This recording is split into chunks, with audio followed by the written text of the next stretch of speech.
ओम शांति। 14 फरवरी 2025। आज के अनमोल महावाक्य। मीठे बच्चे, तुम्हें श्रीमत मिली है कि आत्माभिमानी बन बाप को याद करो। किसी भी बात में तुम्हें आर्ग्यू नहीं करना है। प्रश्न, बुद्धियोग स्वच्छ बन बाप से लग सके उसकी युक्ति कौन सी रची हुई है? उत्तर, 7 दिन की भट्टी। कोई भी नया आता है तो उसे 7 दिन के लिए भट्टी में बिठाओ, जिससे बुद्धि का किचड़ा निकले और गुप्त बाप, गुप्त पढ़ाई और गुप्त वर्षे को पहचान सके। अगर ऐसे ही बैठ गए तो मूंझ जाएंगे, समझेंगे कुछ नहीं। गीत जाग सजनिया जाग। ओम शांति। बच्चों को ज्ञानी तो आत्मा बनाने के लिए ऐसे ऐसे जो गीत हैं वह सुनाकर फिर उसका अर्थ करना चाहिए तो वाणी खुलेगी। मालूम पड़ेगा कि कहाँ तक सृष्टि के आदि मध्य अंत का ज्ञान बुद्धि में है। तुम बच्चों की बुद्धि में तो ऊपर से लेकर मूल वतन, सूक्ष्म वतन, स्थूल वतन के आदि मध्य अंत का सारा राज जैसे कि चमकता है।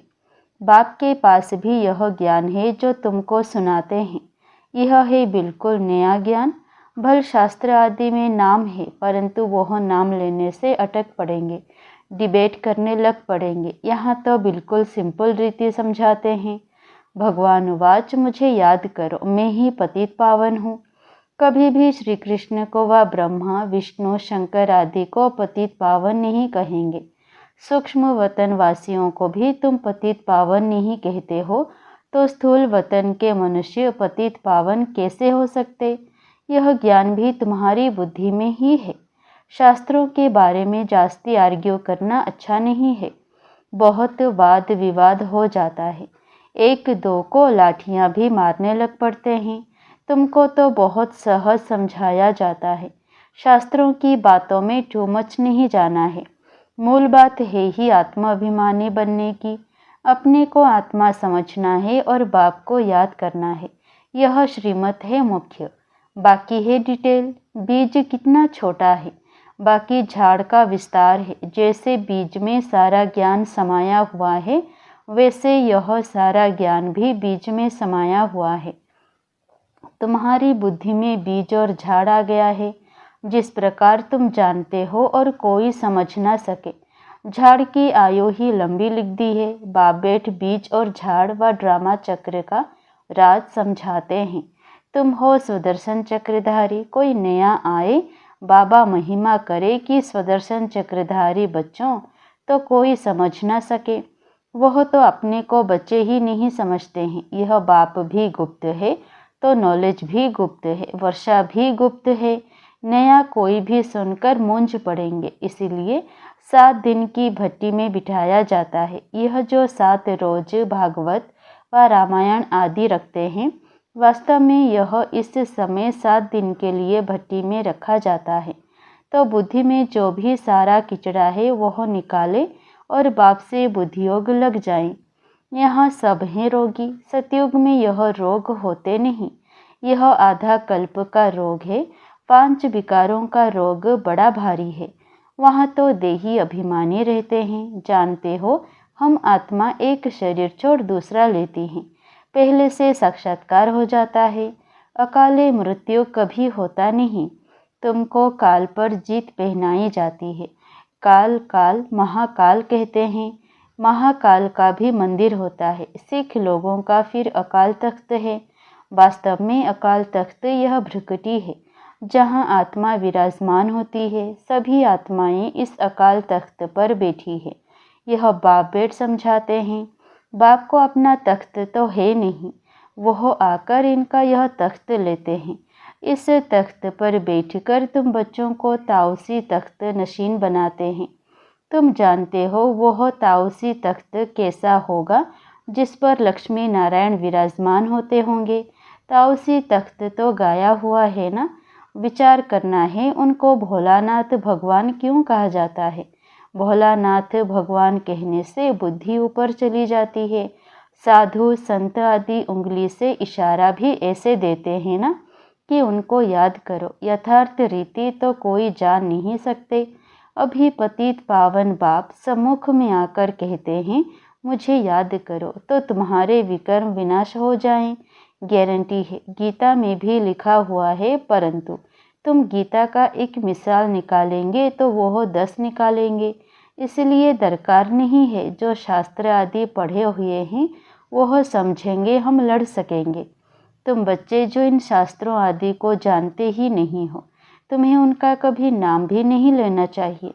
सिर्फ बोलो, भगवान कहते हैं मुझ अपने बाप को याद करो। उनको ही पतित पावन कहा जाता है। गाते भी हैं पतित पावन सीताराम। सन्यासी लोग भी जहाँ तहाँ धुन लगाते रहते हैं।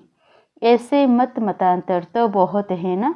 यह गीत कितना सुंदर है। ड्रामा प्लान अनुसार कल्प कल्प ऐसे गीत बनते हैं जैसे कि तुम बच्चों के लिए ही बनाए हुए हैं।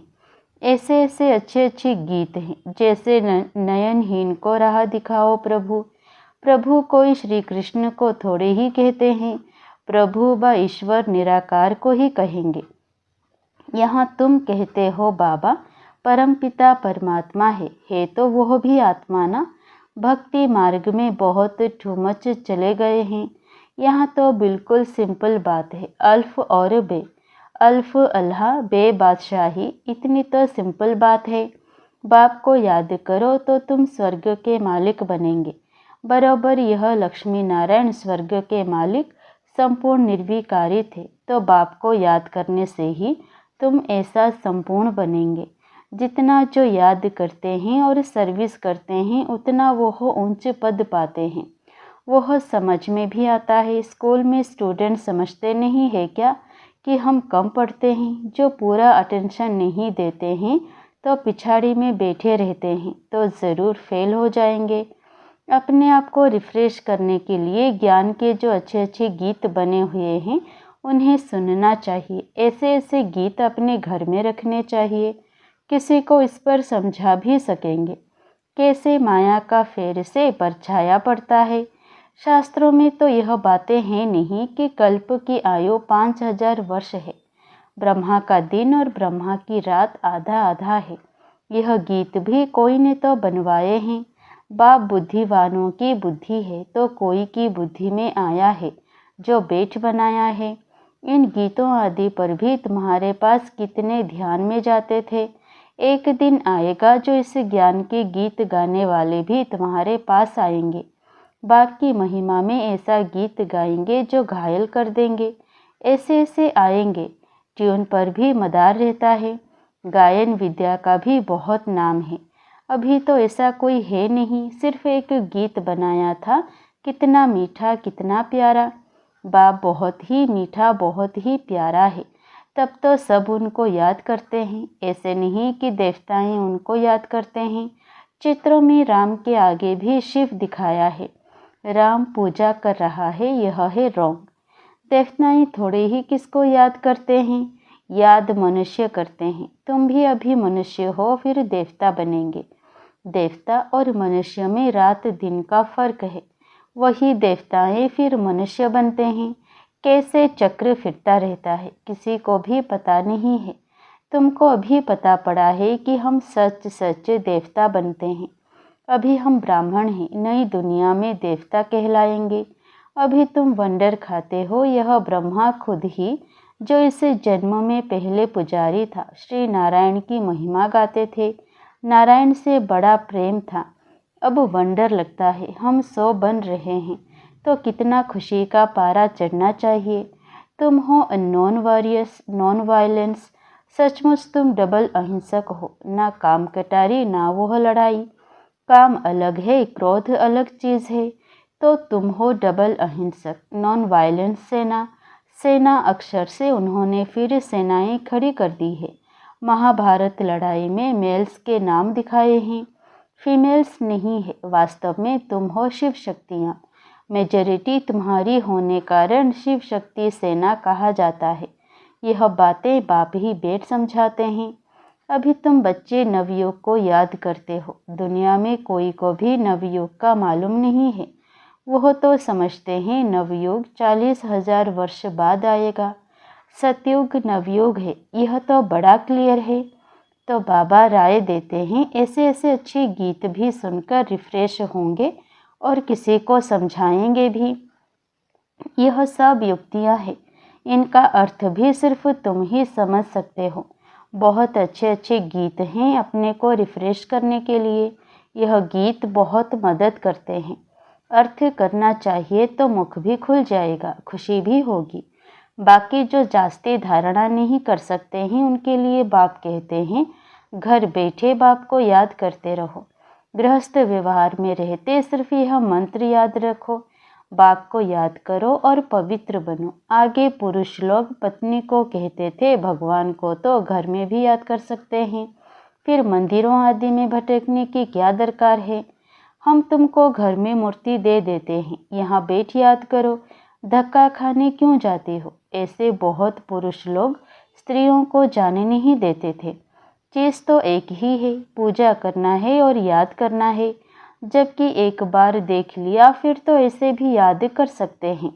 श्री कृष्ण का चित्र तो कॉमन है, मोर मुकुटधारी। तुम बच्चों ने साक्षात्कार किया है, कैसे वहाँ जन्म होता है वह भी साक्षात्कार किया है। परंतु क्या तुम उसका फोटो निकाल सकते हो?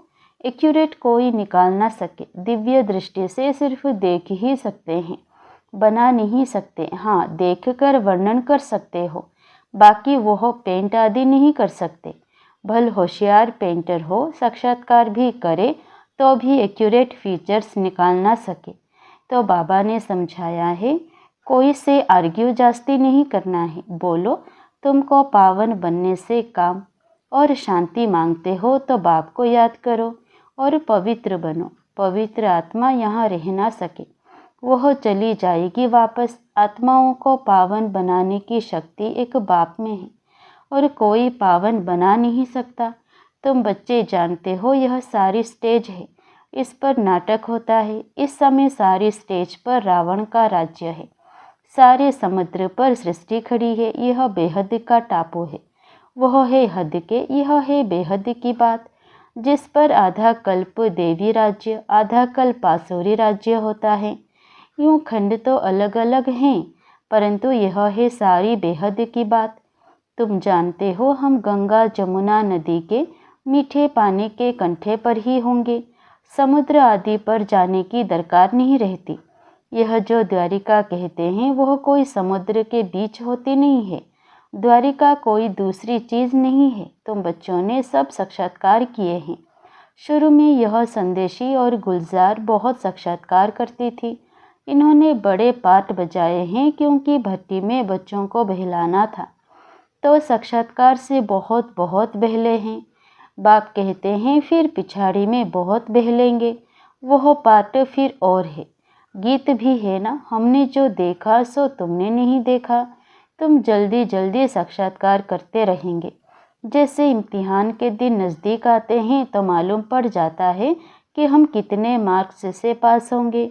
तुम्हारी भी यह पढ़ाई है। अभी तुम जैसे नॉलेजफुल हो बैठे हो, सभी फूल तो नहीं होते हैं, स्कूल में हमेशा नंबरवार होते हैं। यह भी नॉलेज है। मूल वतन, सूक्ष्म वतन, तीनों लोकों का तुमको ज्ञान है। इस सृष्टि के चक्र को तुम जानते हो, यह फिरता रहता है।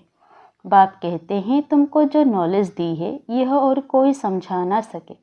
तुम्हारे पर है बेहद की दशा, कोई पर बृहस्पति की दशा, कोई पर राहु की दशा होती है, तो जाकर चंडाल आदि बनेंगे।